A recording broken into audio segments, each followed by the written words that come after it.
3 साल हो चुके थे बेटे को अपना घर छोड़कर विदेश में बसे हुए। इन 3 सालों में बूढ़ी माँ और ज्यादा बूढ़ी हो गई थी। 75 वर्ष की उम्र में सुलोचना देवी की याददाश्त काफी कमजोर होती जा रही थी। उन्हें रोजमर्रा की चीजें याद न रहती, लेकिन जो उन्हें हमेशा याद रहता वह था उनका बेटा। दिन हो या रात, एक पल भी ऐसा ना होता जब उन्हें अपने बेटे की याद ना आती। दूसरी तरफ बेटा था जो साल भर में एक आध बार अपने माँ को फोन कर लिया करता और 1-2 मिनट से ज्यादा बातें भी ना किया करता। फिर माँ टकटकी लगाए अपने बेटे का इंतजार करती रहती। एक दिन बेटे का विदेश से फोन आया। हेलो हेलो, सुन रही हो ना माँ? अनिल बोल रहा हूँ, तुम्हारा बेटा। कैसी हो माँ? मैं ठीक हूँ बेटा। तुम, बहू और मेरा पोता कैसा है? माँ ने पूछा। सब अच्छे हैं माँ। मैं अगले हफ्ते गांव आ रहा हूँ माँ, तुम्हें लेने। अब हम सब साथ में ही लंदन में रहेंगे माँ। तुम्हारी बहू कह रही थी माँ को यहाँ पर लेकर आओ, बेचारी अकेली वहाँ परेशान होती होगी, बेटे ने कहा। माँ की बूढ़ी सूखी आंखें आंसुओं से भीग गई। उसके कमजोर शरीर के नस नस में खुशी की लहर दौड़ गई। बेटे और बहू का अपने प्रति प्रेम देखकर माँ का मन खुशी से भर आया।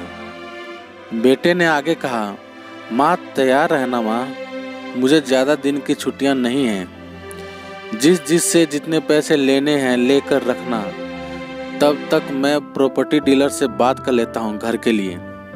घर के लिए? माँ ने पूछा। हाँ माँ, गांव का घर हमें बेचना पड़ेगा ना। अब हम साथ में ही रहने वाले हैं, तो वहाँ पर घर रखने का कोई मतलब नहीं है माँ, बेटे ने कहा। बुढ़ापे की वजह से ठीक से चलने में असक्षम माँ ने पूरे मोहल्ले में घूम घूम कर अपनी इस खुशखबरी को सबको सुनाया। सभी को खुशी हुई। सबको लगा माँ जी के आखिरी दिन अपने परिवार के साथ खुशी से बीत जाएंगे। घर वापस आकर माँ ने अपने घर के कोने कोने को ऐसे देखा जैसे वह अपने दूसरे बेटे को देख रही हो। देखे वे क्यों ना, उस घर को अपने बेटे से कम थोड़ी समझा था। अपने पति के साथ 40 साल यहीं तो बिताए थे, लेकिन अब मजबूरी थी। बुढ़ापे के आखिरी साल बेटे और बहू के साथ बिताना चाहती थी। दिल पर पत्थर रखकर घर बेचने के लिए माँ तैयार हो गई। आनन फानन में बेटे ने घर को आधे दामों पर बेच दिया। माँ ने ज्यादा नहीं, लेकिन जिन चीजों से दिल लगा था उन चीजों को समेटा और बेटे के साथ टैक्सी में बैठकर एयरपोर्ट के लिए चली गई। एयरपोर्ट पर आकर बेटे ने माँ से कहा, माँ तुम यहाँ बेंच पर बैठो, मैं सामान और बोर्डिंग पास की जांच कराकर आता हूँ। वहाँ वक्त लगता है और खड़ा रहना पड़ता है, तुम्हें तकलीफ होगी, तुम यहीं आराम करो। मैं यूं गया और यूं आया। माँ बेंच पर बैठ गई और बेटा अंदर चला गया। काफी समय हो गया बेटा वापस नहीं लौटा। माँ सोचने लगी ज्यादा भीड़ होगी, इसलिए देर लग रही होगी। अंधेरा होने को आया। अब तो लोगों की चहलकदमी भी कम होने लगी। माँ को अब चिंता होने लगी।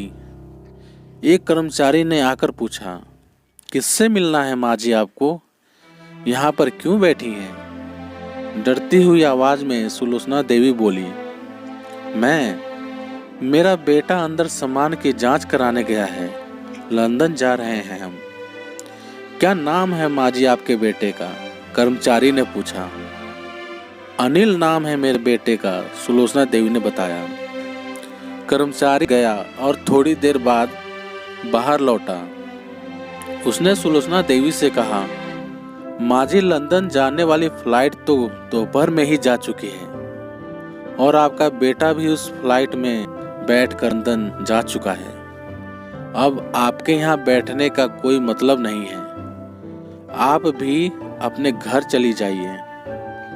क्या जा चुका है और मैं घर जाऊं? घर? माँ की आंखों से आंसुओं के सैलाब बहने लगे। जैसे तैसे माँ घर पहुंची, जो अब उसका था ही नहीं, भीग चुका था। वो वहीं बरामदे में तुलसी के पास सो गई। घर के नए मालिक को उस पर दया आई तो एक कमरा किराए में उसको दे दिया।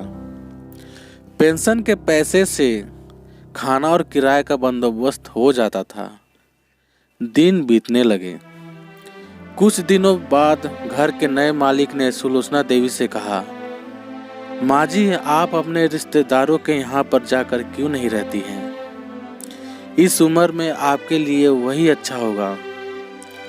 अच्छा तो होगा, लेकिन अगर मेरा बेटा वापस आया तो उसका ख्याल कौन रखेगा? मेरा बेटा बहुत भोला है, उससे अपना ख्याल रखना बिल्कुल नहीं आता। मैं कहीं नहीं जाऊंगी, क्या पता कब उसे मेरी जरूरत पड़ जाए, माँ ने कहा। दोस्तों, किसी ने सच ही कहा है, पूत कपूत हो सकता है, लेकिन माता कभी कुमाता नहीं हो सकती। दोस्तों, आप सभी से हाथ जोड़कर विनती करता हूँ, अपने माता पिता की जितनी हो सके सेवा करें, उनको कभी अकेले ना छोड़ें, उनका दिल कभी ना दुखाएं। दोस्तों, कहानी आप सबको कैसी लगी कमेंट में लिखकर जरूर बताना।